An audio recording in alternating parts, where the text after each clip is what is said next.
નમસ્કાર મિત્રો, અમારી યુટ્યુબ ચેનલ આવો ભક્તિ સત્સંગમાં આપ સૌનું હાર્દિક સ્વાગત છે। તો મિત્રો, આપણે આજના વિડીયોમાં ગરુડ પુરાણનો અધ્યાય 12મો એકાદશ વિધિ નિરૂપણ વર્ણન તે સાંભળવાના છે। તો વિડીયોના અંત સુધી બધા બન્યા રહેજો। વિડીયો પસંદ આવે તો લાઈક કરી, ચેનલ પર નવા હોય તો ચેનલને આજે સબસ્ક્રાઈબ કરી લેજો, જેથી કરીને આવા અવનવા ધર્મ ભક્તિના વિડીયો આપ સુધી પહોંચતા રહે। તો હવે મિત્રો, આપણે એકાદશ વિધિ નિરૂપણ વર્ણન અધ્યાય 12ની શરૂઆત કરીશું। ઓમ નમો ભગવતે વાસુદેવાય નમઃ। એકાદશ દિનર યાદપી વિધિમ બ્રૂહિ સુરેશ્વર વોસોત સર્ગ વિધાન ચંદ વદ મેં જગદીશ્વર।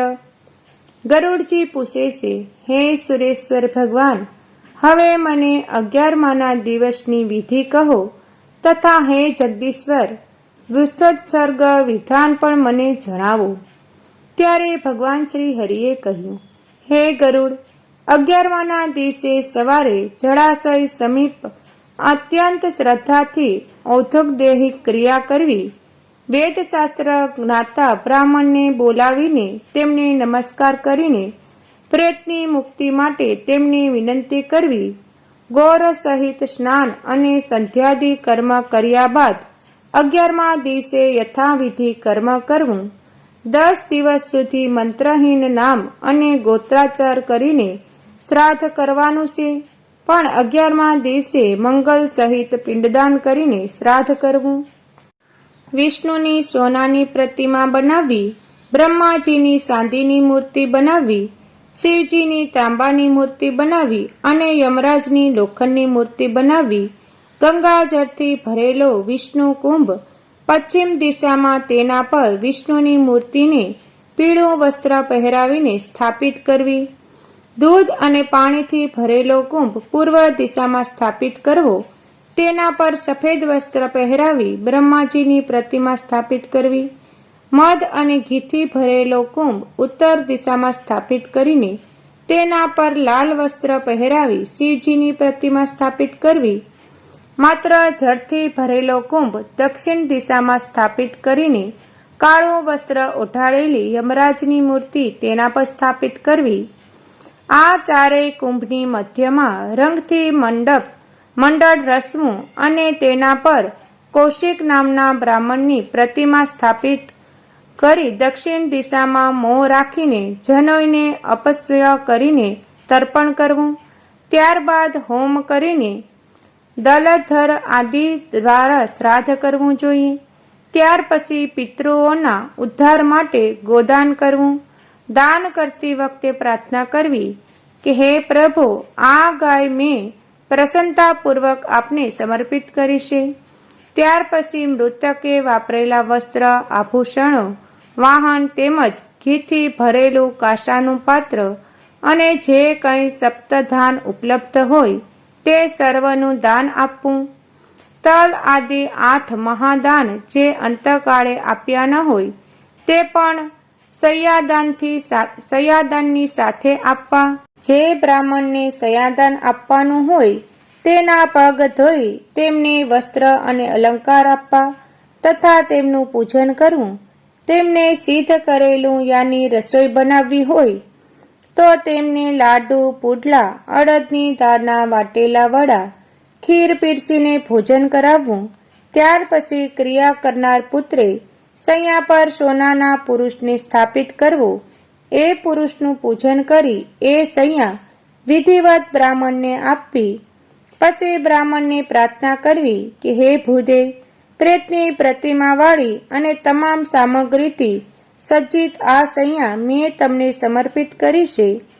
આમ કહીને કુટુંબ વચ્ચે વિધાન બ્રાહ્મણને એ સૈયા આપવી, પછી તેમને નમસ્કાર કરીને વિદાય આપવી। આ રીતના સૈયાદાન 9 દિવસનું શ્રાદ્ધ મુખોત્સર્ગના વિધાનથી પ્રેતને ઉત્તમ ગતિ પ્રાપ્તિ થાય છે। 11મા દિવસે વિધિસર વૃક્ષોત્સર્ગ કરવો, કોઈ પણ અંગોમાં વાસરડાને ખોટ ન હોવી જોઈએ। વળી એ વાસરડો અત્યંત બાળ અને લાલ રંગનો ન હોવો જોઈએ। વાસરડાના લક્ષણ જોઈને તેનું દાન કરવું। વાસરડાની આંખો લાલ હોય અને તે શીકણી રંગનો હોવો જોઈએ. તેના શિંગડા, ગળું અને પગની ખરીઓ આદિ લાલ હોવા જરૂરી છે. તેનું પેટ સફેદ અને પૂંડ કાળી હોવી જોઈએ. આવા લક્ષણ ધરાવતો વાસરડો બ્રાહ્મણને દાનમાં આપવો જોઈએ. રંગ લાલ અથવા પૂંછડીએ હોય તેવો વાસરડો દાનમાં આપવો. પીળા રંગનો વાસરડો વેશ્યે દાનમાં આપવો. વળી કાળા રંગનો વાસરડો શૂદ્રે દાનમાં આપવો જોઈએ. આખા શરીરે તપખીરિયા રંગનો વાસરડો હોય તો પૂંછડું તથા પગ શ્વેતરંગી હોય તે વાસરડો પિંગરેંગીઓ કહેવાય છે. એવા વાસરડાનું દાન કરનાર પિતૃઓ સદગતિ પામે છે. જે વાસરડાના પગ, મોં અને પૂંછડું સફેદ હોય અને બાકીના રંગ અગ્નિ જેવા રાતા હોય તે નીલ વાસરડો કહેવાય છે.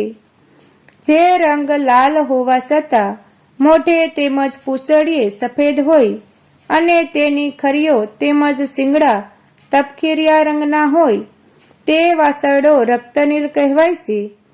જે વાસરડો આખો એક જ રંગનો હોય અને પૂંછડીએથી ભૂરા રંગનો હોય તે નીલલિંગ વાસરડો કહેવાય છે. એ વાસરડો પૂર્વજોના ઉદ્ધાર કરનાર મનાય છે. આ વાસરડો સર્વાંગ સુશોભિત ગણાય છે. જે આખો અંગ નીલવર્ણ ધરાવતો હોય અને જેની આંખો લાલ હોય જે મહાનીલ વાસરડો કહેવાય છે. આમ 5 પ્રકારના નીલ મનાય છે. હે ગરુડ, ઊંચો ઉત્સર્ગ અવશ્ય કરવો જોઈએ. ઉત્સર્ગ કર્યા પછી એ વાસરડાને પકડવો નહીં તથા ઘેરે પાછો આવે તો તેને ઘરમાં રાખવો પણ જોઈએ નહીં. આ અંગે એક જૂની કથા છે કે ઘણા પુત્રોને એટલા માટે ઈચ્છા રાખવામાં આવે છે કે એમાંથી કોઈ ગયાજીમાં જઈ શ્રાદ્ધ કરે અથવા પુત્રીનો વિવાહ કરે, નીલ જાતિના વૃક્ષનો ઉત્સર્ગ કરે. જે વૃક્ષોત્સર્ગ કરે છે તથા ગયાજીમાં જઈને શ્રાદ્ધ કરે છે તે યોગ્ય પુત્ર માનવો. એ સિવાયના પુત્રો વિષ્ટા સમાન છે. જેના પૂર્વજ શિખાહી નામના નરકમાં પડ્યા હોય એમનો પુત્ર વૃક્ષોત્સર્ગ કરીને 21 પેઢીને તારે છે. આથી પિતૃઓની મુક્તિ માટે યત્નપૂર્વક યથાવિધિ વૃષયજ્ઞ કરવો જોઈએ. જો એ ન હોય તો અન્યથી મગાવતા તે વિધિ કરતી વખતે તન્મય થઈ મંત્ર સહિત નવગ્રહ સ્થાપન અને પૂજન કરવું. યથાર્થ વિધિ અનુસાર હોમ કરવો અને વાસરડા અને વાસરડીનું પૂજન કરવું. ત્યારબાદ વાસરડી તથા વાસરડાને મંગાવી તેમને કંકણ બાંધવું. પછી વિવાહ વિધિ પ્રમાણે એક સ્તંભ રોપવો અને ત્યાં વાસરડા તથા વાસરડીનું સ્થાપન કરવું. રુદ્રના જળથી તે બંનેને સ્નાન કરાવવા તથા ગંધ અક્ષત પુષ્પથી તેમનું પૂજન કરીને તેમની પ્રદક્ષિણા ફરવી. ત્યારબાદ એ વૃષભની દક્ષિણ બાજુ ત્રિશૂળ અને ડાબી બાજુએ ચક્ર સ્થાપિત કરવું. પછી એ વાસરડી વાસરડા સમક્ષ હાથ જોડીને મંત્રોનો ઉચ્ચાર કરવો. હે વૃષરૂપી ધર્મ, બ્રહ્માજીએ આપને આ રૂપે સર્જાયા છે. મેં તમારા ઉત્સર્ગ કર્યો છે તો તમે મને સંસારરૂપી સાગરમાંથી પાર ઉતારો. આ રીતે મંત્રો ઉચ્ચાર પ્રાર્થના રૂપે કરી નમસ્કાર કરીને તેમનો ઉત્સર્ગ કરવો જોઈએ. ભગવાન શ્રી હરિ આગળ કહે છે કે હે ગરુડ, આ પ્રમાણે કર્મ કરનારને હું વરદાન આપનારો થાઉં છું. હે ગરુડ, એ પ્રમાણે પ્રેતને મોક્ષ આપું છું. હે ગરુડ, આ કર્મ અવશ્ય કરવું જ જોઈએ. મૃતકનો ઉત્સર્ગ પુત્રે કરવો જેથી મૃતક પુરુષને ફળ પ્રાપ્ત થાય છે. જો હયાત પુરુષ સ્વહસ્તે વૃક્ષોત્સર્ગ કરે તો તેમને પણ તે જ પ્રમાણે ફળ પ્રાપ્ત થાય છે. વાંચ્યો પુરુષ આ વિધિ કરે તો તેને સુખપૂર્વક ઉત્તમ ગતિ મળે છે. આ વિધિ કારતક આદિ મહિનામાં સૂર્ય ઉત્તરાયણમાં હોય તે સમયે અથવા શુક્લ કે કૃષ્ણ પક્ષની બારસથી શરૂ કરીને આરંભને તેની જોડે આવતી તિથિમાં કરવું ચંદ્ર અને સૂર્યગ્રહણની તિથિએ તેમજ મેષ તુલના સંક્રાંતિ કાળમાં અથવા દક્ષિણાયણ કે ઉત્તરાયણના દિવસે વૃક્ષોત્સર્ગ રૂપી કર્મ કરી શકાય છે. પહેલા શુભ લગ્ન અને શુભ મુહૂર્ત તેમજ ઉત્તમ દેશકાળ જોઈ સ્વસ્થ મને આ કર્મ કરવાનું છે. બ્રાહ્મણને બોલાવીને જપ હવન દાન આદિ દ્વારા દેહની યુદ્ધિ કરી પહેલા કહેલ રીતે અનુસાર હવન આદિ કર્મકાંડ કરાવવું. ત્યાર પછી શાલિગ્રામની સ્થાપના કરીને વૈષ્ણવી શ્રાદ્ધ કરવું અને આત્મા શ્રદ્ધા કર્યા પછી બ્રાહ્મણને દાન આપવું. હે ગરુડ, આ પ્રમાણે પુત્રવાન કે પુત્રહીન વિધિ કરે તો તેના સઘળા મનોરથો વૃક્ષોત્સર્ગના પુણ્યથી સિદ્ધ થાય છે. વૃક્ષોત્સર્ગ કરવાથી જેવી ગતિ મળે છે તે અગ્નિહોમ યજ્ઞ અને અનેક દાનોથી મળવી દુર્લભ કે મુશ્કેલ છે.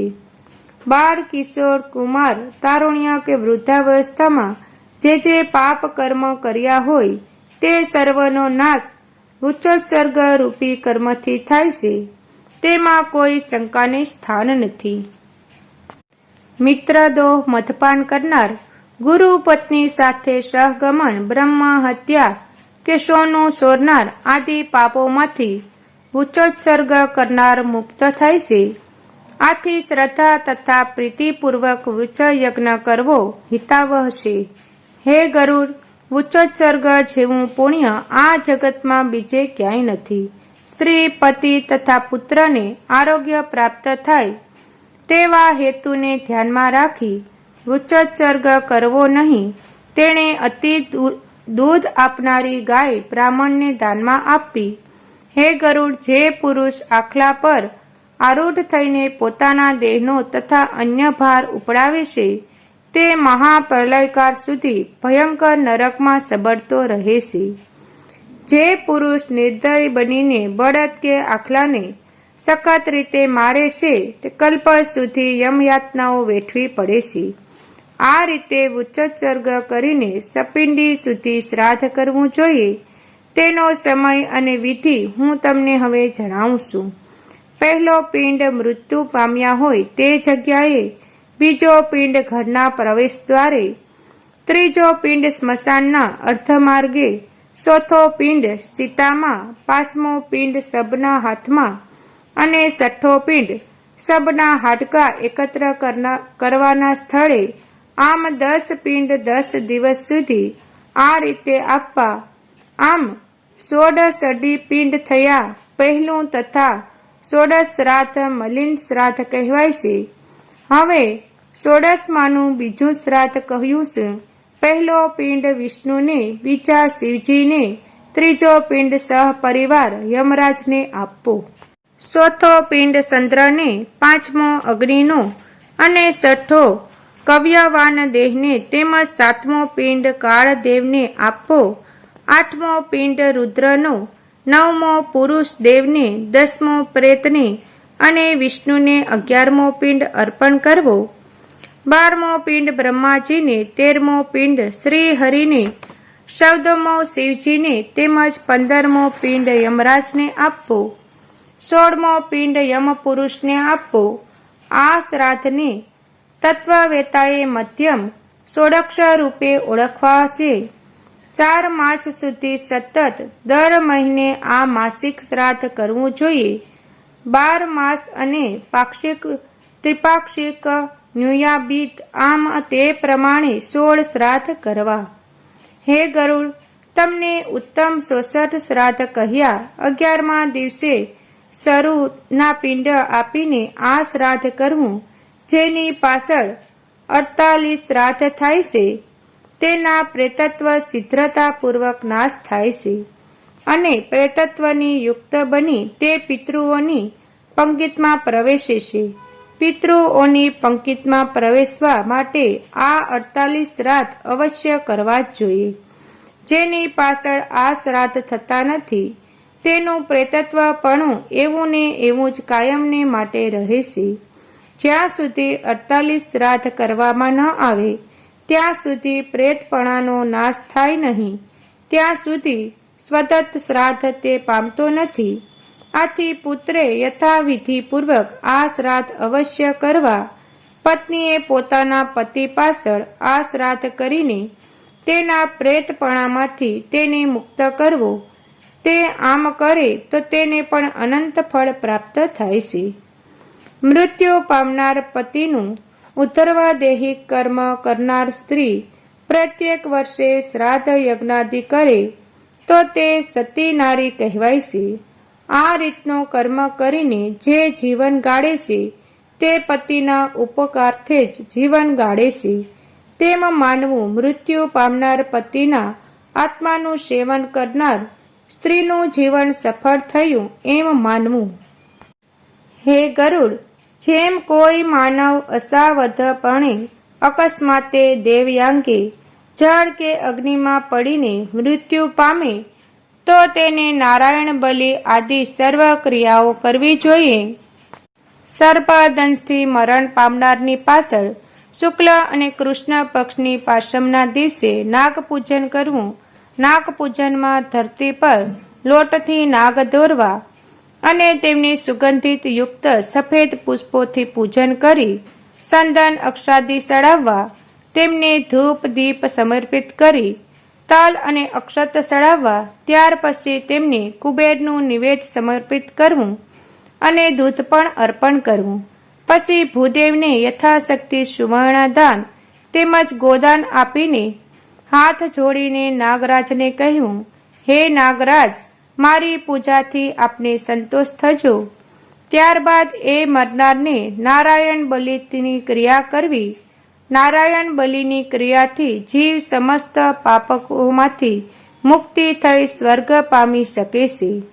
આમ સમસ્ત ક્રિયાઓ વર્ષના અંત ભાગમાં પૂરી થાય ત્યાં સુધી અન્ન જળ સહિતનું ઘટદાન કરવું અથવા 11મા દિવસે યથાર્થ વિધિપૂર્ણ સમસ્ત પિંડદાનની વિધિ કરવી.